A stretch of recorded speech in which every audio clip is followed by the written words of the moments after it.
Hi ಸ್ನೇಹಿತರೆ, ಜೀವಿಕೆ study ಚಾನೆಲ್ಗೆ ಸ್ವಾಗತ. ನೀವು ಇನ್ನೂ ನಮ್ಮ ಚಾನೆಲ್ಗೆ ಸಬ್ಸ್ಕ್ರೈಬರ್ ಆಗಿಲ್ಲ ಅಂದರೆ ಕೂಡಲೇ ಸಬ್ಸ್ಕ್ರೈಬರ್ ಆಗಿ.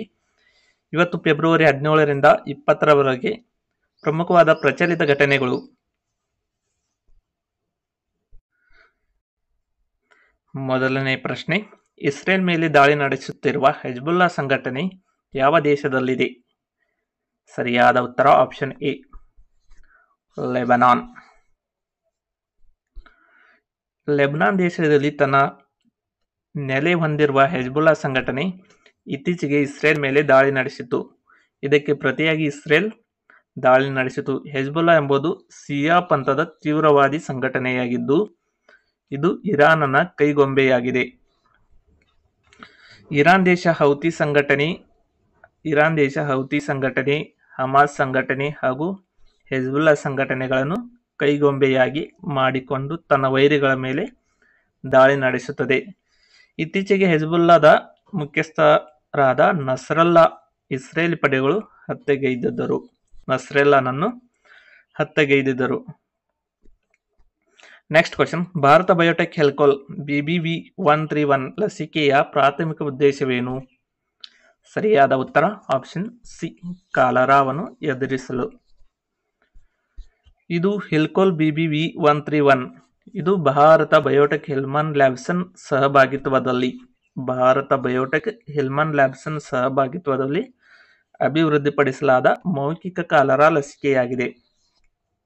ಇದು ಮೌಖಿಕ ಕಾಲರಾ ಲಸಿಕೆಗಳ ಜಾಗತಿಕ ಕೊರತೆಯನ್ನು ಪರಿಹರಿಸುತ್ತದೆ.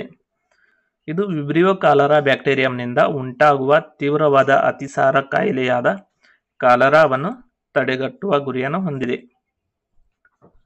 ನೆಕ್ಸ್ಟ್ ಕ್ವೆಶ್ಚನ್, ಇತ್ತೀಚೆಗೆ ಸುದ್ದಿಯಲ್ಲಿದ್ದ ಬ್ಲೂ ನೈಲ್ ನದಿ ಯಾವ ದೇಶದಲ್ಲಿ ಉಗಮಗೊಳ್ಳುತ್ತದೆ? ಸರಿಯಾದ ಉತ್ತರ option C, Ethiopia. Blue Nile ನದಿ ಇಥಿಯೋಪಿಯಾದಲ್ಲಿ ಉಗಮಗೊಳ್ಳುತ್ತದೆ. ಇದು ಆಫ್ರಿಕಾ ಖಂಡದ ತಾನಾ ಸರೋವರದಲ್ಲಿ ಉಗಮಗೊಳ್ಳುತ್ತದೆ. ಇದು ನೈಲ್ ನದಿಯ ಉಪನದಿಯಾಗಿದೆ. ಇದು ಇಥಿಯೋಪಿಯಾ ಮತ್ತು ಸುಡಾನ್ ದೇಶಗಳಲ್ಲಿ ಹರಿಯುತ್ತದೆ. ನೆಕ್ಸ್ಟ್ ಕ್ವಶನ್, 2024ರ ಫ್ಯೂಚರ್ ಬ್ರ್ಯಾಂಡ್ ಸೂಚ್ಯಂಕದಲ್ಲಿ ಯಾವ ಕಂಪನಿಯು ಮೊದಲ ಸ್ಥಾನದಲ್ಲಿದೆ? ಸರಿಯಾದ ಉತ್ತರ ಆಪ್ಷನ್ ಡಿ, ಸ್ಯಾಮ್ಸಂಗ್ ಕಂಪನಿ. ಅಗ್ರ 100 ಜಾಗತಿಕ ಕಂಪನಿಗಳನ್ನು ಅವುಗಳ ಬ್ರ್ಯಾಂಡ್ ಆಧಾರದ ಮೇಲೆ ಇತ್ತೀಚೆಗೆ ಮಾರುಕಟ್ಟೆ ಬಂಡವಾಳದ ಮೂಲಕ ಮೌಲ್ಯಮಾಪನ ಮಾಡಲಾಗುತ್ತದೆ ಎಂದು ಫ್ಯೂಚರ್ ಬ್ರ್ಯಾಂಡ್ ಹೇಳಿದೆ. ಕೊರಿಯಾದ ಕಂಪನಿಯಾದ ಸ್ಯಾಮ್ಸಂಗ್ ಈ ಪಟ್ಟಿಯಲ್ಲಿ ಮೊದಲನೇ ಸ್ಥಾನದಲ್ಲಿದೆ.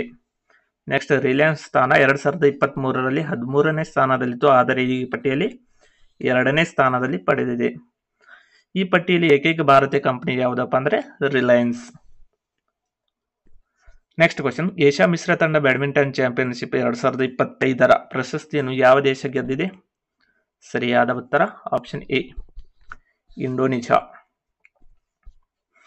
ಏಷ್ಯಾ ಮಿಶ್ರ ತಂಡ ಬ್ಯಾಡ್ಮಿಂಟನ್ ಚಾಂಪಿಯನ್ಶಿಪ್ನಲ್ಲಿ ಇಂಡೋನೇಷ್ಯಾ ತನ್ನ ಮೊದಲ ಚಿನ್ನವನ್ನು ಗೆದ್ದುಕೊಂಡಿತು. ಇದು ಫೈನಲ್ನಲ್ಲಿ ಚೀನಾವನ್ನು 3-1 ಗೋಲುಗಳಿಂದ ಸೋಲುಣಿಸಿತು. ಚೀನಾದ ಕಿಂಗ್ ಡಾವೋದ ಕ್ಯಾನ್ಸನ್ ಸ್ಪೋರ್ಟ್ಸ್ ಸೆಂಟರ್ನಲ್ಲಿ ಈ ಪಂದ್ಯ ನಡೆಯಿತು. ನೆಕ್ಸ್ಟ್, ಜಪಾನ್ ಥೈಲ್ಯಾಂಡ್ ಕಂಚಿನ ಪದಕವನ್ನು ಗೆದ್ದುಕೊಂಡವು. ಜಪಾನ್ ಮತ್ತು ಥೈಲ್ಯಾಂಡ್. ನೆಕ್ಸ್ಟ್ ಕ್ವಶನ್, ಕೇಂದ್ರ ಚುನಾವಣಾ ಆಯೋಗದ ನೂತನ ಮುಖ್ಯ ಚುನಾವಣಾ ಆಯುಕ್ತರಾಗಿ ಇತ್ತೀಚೆಗೆ ನೇಮಕಗೊಂಡವರು ಯಾರು? ಸರಿಯಾದ ಉತ್ತರ ಆಪ್ಷನ್ ಎ, ಜ್ಞಾನೇಶ್ ಕುಮಾರ್. ಇತ್ತೀಚೆಗೆ ಕೇಂದ್ರ ಚುನಾವಣಾ ಆಯೋಗದ ನೂತನ ಮುಖ್ಯ ಚುನಾವಣಾ ಆಯುಕ್ತರಾಗಿ ನೇಮಕಗೊಂಡವರು. ಇವರು ಕೇಂದ್ರ ಚುನಾವಣಾ ಆಯೋಗದ ನೂತನ ಮುಖ್ಯ ಚುನಾವಣಾ ಆಯುಕ್ತರಾಗಿ ಜ್ಞಾನೇಶ್ ಕುಮಾರ್ ಅವರನ್ನು ನೇಮಿಸಲಾಗಿದೆ. ಜ್ಞಾನೇಶ್ ಕುಮಾರ್ ಅವರು 2029 ಜನವರಿ 26ರವರೆಗೆ ಅಧಿಕಾರದಲ್ಲಿರುತ್ತಾರೆ. ಇದು ಕೇಂದ್ರ ಚುನಾವಣಾ ಆಯೋಗ ಸ್ಥಾಪನೆಯಾಗಿದ್ದು 1950 ಜನವರಿ 20ರಂದು. ಅದರ ನೆನಪಿಗಾಗಿ ಜನವರಿ 25ರಂದು ರಾಷ್ಟ್ರೀಯ ಮತದಾನ ದಿನವನ್ನು ಆಚರಿಸಲಾಗುತ್ತದೆ. ನೆಕ್ಸ್ಟ್, ಇದು ಚುನಾವಣಾ ಆಯೋಗವು ಸಂವಿಧಾನಾತ್ಮಕ ಸಂಸ್ಥೆಯಾಗಿದ್ದು. ನೆಕ್ಸ್ಟ್, ಇದು ಮೊದಲ ಚುನಾವಣಾ ಆಯುಕ್ತರು ಯಾರು ಅಂದರೆ ಸುಕುಮಾರ್ ಸೆನ್. ಮೊದಲ ಮಹಿಳಾ ಚುನಾವಣಾ ಆಯುಕ್ತರು VS ರಮಾದೇವಿ. ಇವರ ಅಧಿಕಾರ ಅವಧಿ ಎಷ್ಟು? 6 ವರ್ಷ ಅಥವಾ 65 ವರ್ಷ ವಯಸ್ಸು. ನೇಮಕ ಮಾಡುವರು ರಾಷ್ಟ್ರಪತಿಯವರು.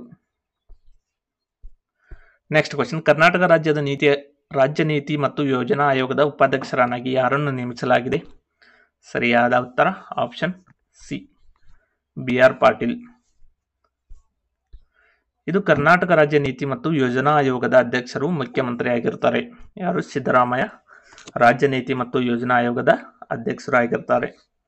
ಕರ್ನಾಟಕ ರಾಜ್ಯ ಪರಿವರ್ತನೆ ಸಂಸ್ಥೆಯನ್ನು ಮೊದಲ ಹೆಸರಿತ್ತು 15/3/2024 ಇದು ಕರ್ನಾಟಕ ರಾಜ್ಯ ನೀತಿ ಮತ್ತು ಯೋಜನಾ ಆಯೋಗ ಎಂದು ಮರುನಾಮಕರಣ ಮಾಡಲಾಯಿತು. ಇದು ಜಿಲ್ಲೆಗಳ ಆರ್ಥಿಕ ಬೆಳವಣಿಗೆಯ ಕೇಂದ್ರ ಬಿಂದುವನ್ನಾಗಿ ಮಾಡುವ ಮೂಲಕ ವಿಕೇಂದ್ರೀಕೃತ ಆಡಳಿತವನ್ನು ಬಲಪಡಿಸುವುದು. ನೆಕ್ಸ್ಟ್ ಕ್ವಶನ್, ಗಿಲನ್-ಬಾಯ್ ಸಿಂಡ್ರೋಮ್ GBSಗೆ ಕಾರಣವಾದ ಜೀವಿ ಯಾವುದು? ಸರಿಯಾದ ಉತ್ತರ ಆಪ್ಷನ್ ಬಿ, ಬ್ಯಾಕ್ಟೀರಿಯಾ. GBSಗೆ ಕಾರಣವಾದ ಜೀವಿ ಯಾವುದು? ಬ್ಯಾಕ್ಟೀರಿಯಾ. ಈ ಕಾಯಿಲೆಗೆ ಕ್ಯಾಂಪಿಲೋಬ್ಯಾಕ್ಟರ್ ಜೆಜುನಿ ಎಂಬ ರೋಗಕಾರಕ ಬ್ಯಾಕ್ಟೀರಿಯಾದಿಂದ ಈ ಕಾಯಿಲೆ ಬರುತ್ತದೆ. ಈ ಕಾಯಿಲೆ ಮುಖ್ಯವಾಗಿ ಕೋಳಿಗಳಲ್ಲಿ ಕಂಡುಬರುತ್ತದೆ. ಇದರ ಪ್ರಮುಖ ಲಕ್ಷಣ ಎಂದರೆ ಸ್ನಾಯು ದೌರ್ಬಲ್ಯ, ಕಾಲು ಮತ್ತು ಕೈಗಳು ಕಳೆದುಕೊಳ್ಳುವುದು, ನುಂಗುವುದಕ್ಕೆ ಕಷ್ಟವಾಗುವುದು ಮತ್ತು ಉಸಿರಾಡಲು ತೊಂದರೆ ಇದರ ಪ್ರಮುಖ ಲಕ್ಷಣವಾಗಿದೆ. ಇದು ಮೊದಲನೇದಾಗಿ ಮಹಾರಾಷ್ಟ್ರದಲ್ಲಿ ಇದು ವ್ಯಾಪಕವಾಗಿ ಹರಡಲಾಗಿದೆ. ನೆಕ್ಸ್ಟ್ ಕ್ವಶನ್, PM ಆಶಾ ಯೋಜನೆ ಯಾವ ಸಚಿವಾಲಯದ ಅಡಿಯಲ್ಲಿ ಬರುತ್ತದೆ? ಸರಿಯಾದ ಉತ್ತರ ಆಪ್ಷನ್ ಎ, ಕೃಷಿ ಮತ್ತು ರೈತರ ಕಲ್ಯಾಣ ಸಚಿವಾಲಯದ ಅಡಿಯಲ್ಲಿ PM ಆಶಾ ಯೋಜನೆ ಬರುತ್ತದೆ. ಇದು ಪ್ರಧಾನಮಂತ್ರಿ ಅನ್ನದಾತ ಸಂರಕ್ಷಣಾ ಅಭಿಯಾನ. ಈ ಯೋಜನೆಯನ್ನು 2025-26 ಆರ್ಥಿಕ ವರ್ಷಕ್ಕೆ ವಿಸ್ತರಿಸಲು ಕೇಂದ್ರ ಸರ್ಕಾರ ಒಪ್ಪಿಗೆ ನೀಡಿದೆ. ಇದು ರೈತರಿಂದ ನಿರ್ದಿಷ್ಟ ಕೃಷಿ ಉತ್ಪನ್ನಗಳಿಗೆ ಬೆಂಬಲ ಬೆಲೆ ನೀಡಿ ಖರೀದಿಸುವ ಪ್ರಕ್ರಿಯೆಯನ್ನು ಪರಿಣಾಮಕಾರಿಯಾಗಿಸಲು ಮತ್ತು ಮಾರುಕಟ್ಟೆಯಲ್ಲಿ ಬೆಲೆ ಏರಿಳಿತವನ್ನು ನಿಯಂತ್ರಿಸಲು ಈ ಯೋಜನೆ ಜಾರಿಗೆ ತರಲಾಯಿತು. ಈ ಯೋಜನೆ 2018ರಲ್ಲಿ ಮೊದಲ ಪ್ರಾರಂಭಿಸಲಾಯಿತು. Next question, skill at school ಕಾರ್ಯಕ್ರಮವನ್ನು ರೂಪಿಸಿದ ರಾಜ್ಯ ಯಾವುದು? ಸರಿಯಾದ ಉತ್ತರ option B, skill at school ಕಾರ್ಯಕ್ರಮ ರೂಪಿಸಿದ್ದು ಕರ್ನಾಟಕ ರಾಜ್ಯ. ಇದು ಮುಂಬರುವ ಶೈಕ್ಷಣಿಕ ವರ್ಷದಿಂದ ಸ್ಕಿಲ್ ಆಟ್ ಸ್ಕೂಲ್ ಹೆಸರಿನಲ್ಲಿ 8ನೇ ತರಗತಿಯಿಂದ ವಿದ್ಯಾರ್ಥಿಗಳಿಗೆ ಕೌಶಲಾಧಾರಿತ ಶಿಕ್ಷಣ ನೀಡಲು ಸರ್ಕಾರ ನಿರ್ಧರಿಸಿದೆ. ಮತ್ತು ವಿದ್ಯಾರ್ಥಿಗಳು ಈವರೆಗೆ PUC ಹಂತದಲ್ಲಿ ವಾಣಿಜ್ಯ, ವಿಜ್ಞಾನ ಹಾಗೂ ವಿಷಯದ ಕೋರ್ಸ್ಗಳನ್ನು ಮಾತ್ರ ಕಲಿತಿದ್ದರು. ಈಗ 25 ಕೋರ್ಸ್ ಕಲಿಯಲು ಅವಕಾಶವಿದೆ. ಅದರಲ್ಲಿ ಕೌಶಲಾಧಾರಿತ ಕೋರ್ಸ್ಗಳಿದ್ದು ಸ್ಕಿಲ್ ಆಟ್ ಸ್ಕೂಲ್ ಕಾರ್ಯಕ್ರಮ ರೂಪಿಸಲಾಗಿದೆ. Next question, project water worth ಪ್ರಾರಂಭಿಸಿದ ಸಂಸ್ಥೆ ಯಾವುದು? ಸರಿಯಾದ ಉತ್ತರ option C, meta. Project water worth ಪ್ರಾರಂಭಿಸುವುದು ಸಂಸ್ಥೆ ಮೆಟಾ. ಮೆಟಾ ವಿಶ್ವದ ಅತಿ ಉದ್ದದ ಸಾಗರದೊಳಗಿನ ಕೇಬಲ್ ವ್ಯವಸ್ಥೆಯನ್ನು ಪರಿಚಯಿಸಿದ ಯೋಜನೆ. ಈ ಪ್ರಾಜೆಕ್ಟ್ ವಾಟರ್ ವರ್ತ್ ಎಂಬ ಹೆಸರಿಟ್ಟಿದೆ. ಇದು 5 ಖಂಡಗಳನ್ನು ಸಂಪರ್ಕಿಸುವ. ವಿಶೇಷವಾಗಿ ಇದು ಅಮೆರಿಕ, ಭಾರತ, ಬ್ರೆಜಿಲ್, ದಕ್ಷಿಣ ಆಫ್ರಿಕಾ ಇತರೆ ಪ್ರದೇಶಗಳಿಗೆ ಸಂಪರ್ಕವನ್ನು ಹೆಚ್ಚಿಸುತ್ತದೆ. ಇದರ ಉದ್ದ 50,000 ಕಿಲೋಮೀಟರ್ ಆಗಿದ್ದು ಇದು ಸಾಗರದೊಳಗಿನ ಕೇಬಲ್ ಸೇತುವೆ ವ್ಯವಸ್ಥೆಯಾಗಿದ್ದು 50,000 ಕಿಲೋಮೀಟರ್ ಉದ್ದ. ನೆಕ್ಸ್ಟ್ ಕ್ವಶನ್, ಇತ್ತೀಚೆಗೆ OPEC ಪ್ಲಸ್ಗೆ ಸೇರಿದ ರಾಷ್ಟ್ರ ಯಾವುದು? ಸರಿಯಾದ ಉತ್ತರ ಆಪ್ಷನ್ ಡಿ, OPEC ಪ್ಲಸ್ಗೆ ಸೇರಿದ ರಾಷ್ಟ್ರ ಬ್ರೆಜಿಲ್. ಇತ್ತೀಚೆಗೆ ಬ್ರೆಜಿಲ್ OPEC ಪ್ಲಸ್ಗೆ ಸೇರಿಕೊಂಡಿದೆ. ಇದರೊಂದಿಗೆ OPEC ಪ್ಲಸ್ನ ರಾಷ್ಟ್ರಗಳ ಸಂಖ್ಯೆ 23ಕ್ಕೆ ಏರಿಕೆಯಾಗಿದೆ. OPECನ ವಿಸ್ತೃತ ರೂಪ ಯಾವುದು? Organisation of the petroleum exporting countries. ಇದು 12 ತೈಲ ರಫ್ತು ಮಾಡುವ ರಾಷ್ಟ್ರಗಳ ಶಾಶ್ವತ ಅಂತರ್ ಸರ್ಕಾರಿ ಸಂಸ್ಥೆಯಾಗಿದೆ. ಇದು ಭಾರತದ ಸದಸ್ಯ ರಾಷ್ಟ್ರವಲ್ಲ. ಇದನ್ನು 1960ರಲ್ಲಿ ಬಾಗ್ದಾದ್ ಸಮ್ಮೇಳನದಲ್ಲಿ ಇರಾನ್, ಇರಾಕ್, ಸೌದಿ ಅರೇಬಿಯಾ ಮತ್ತು ವೆನೆಜುವೆಲಾ ರಾಷ್ಟ್ರಗಳು ಸೇರಿ ರಚಿಸಿಕೊಂಡರು. ಇದರ ಪ್ರಮುಖ ಕಚೇರಿ ಎಲ್ಲಿ ಐತಿ ಅಂದ್ರೆ ಆಸ್ಟ್ರಿಯಾದ ವಿಯೆನ್ನಾ. ನೆಕ್ಸ್ಟ್ ಕ್ವಶನ್, ಭಾರತದ ಮೊದಲ ಜೈವಿಕ ಬ್ಯಾಂಕ್ ಅನ್ನು ಯಾವ ರಾಜ್ಯದಲ್ಲಿ ಸ್ಥಾಪಿಸಲಾಗುತ್ತದೆ? ಸರಿಯಾದ ಉತ್ತರ ಆಪ್ಷನ್ ಎ, ಜೈವಿಕ ಬ್ಯಾಂಕ್ ಸ್ಥಾಪಿಸಲಾಗಿದ್ದು ಪಶ್ಚಿಮ ಬಂಗಾಳ. ಈ ಸೌಲಭ್ಯವನ್ನು ಅಳಿವಿನಂಚಿನಲ್ಲಿರುವ ಪ್ರಾಣಿಗಳ ಜೀವಕೋಶ ಮತ್ತು ಅಂಗಾಂಶ ಮಾದರಿಗಳನ್ನು ಹಾಗೂ ಸತ್ತ ಪ್ರಾಣಿಗಳ ಸಂತಾನೋತ್ಪತ್ತಿ ಕೋಶಗಳ ಸಂಗ್ರಹಿಸಿ ಸಂರಕ್ಷಿಸುವ ಸ್ಥಳ. ಇದು ಭಾರತದ ಮೊದಲ ಮಧುಮೇಹ ಜೀವಿಕಾ ಬ್ಯಾಂಕ್ ಅನ್ನು ಚೆನ್ನೈ ನಗರದಲ್ಲಿ ಸ್ಥಾಪಿಸಲಾಯಿತು. ಮಧುಮೇಹ ಜೀವ ಬ್ಯಾಂಕ್ ಅನ್ನು ಚೆನ್ನೈ ನಗರದಲ್ಲಿ ಸ್ಥಾಪಿಸಲಾಯಿತು. ಇದು ಭಾರತದ ಮೊದಲ ಜೈವಿಕ ಬ್ಯಾಂಕ್ ಪಶ್ಚಿಮ ಬಂಗಾಳದ ಪದ್ಮಜಾ ನಾಯ್ಡು ಹಿಮಾಲಯನ್ ಮೃಗಾಲಯದಲ್ಲಿ ಸ್ಥಾಪಿಸಲಾಯಿತು. ನೆಕ್ಸ್ಟ್ ಕ್ವಶನ್, ಇತ್ತೀಚೆಗೆ ದೆಹಲಿಯ ಮುಖ್ಯಮಂತ್ರಿಯಾಗಿ ಪ್ರಮಾಣ ವಚನ ಸ್ವೀಕರಿಸಿದವರು ಯಾರು? ಸರಿಯಾದ ಉತ್ತರ ಆಪ್ಷನ್ ಡಿ, ರೇಖಾ ಗುಪ್ತಾ. ಇವರು ಬಿಜೆಪಿ ಪಕ್ಷದಿಂದ ಆಯ್ಕೆಯಾಗಿ ಮುಖ್ಯಮಂತ್ರಿಯಾಗಿ ಪ್ರಮಾಣ ವಚನ ಸ್ವೀಕರಿಸಿದರು. ದೆಹಲಿಯ ಮುಖ್ಯಮಂತ್ರಿಯಾಗಿ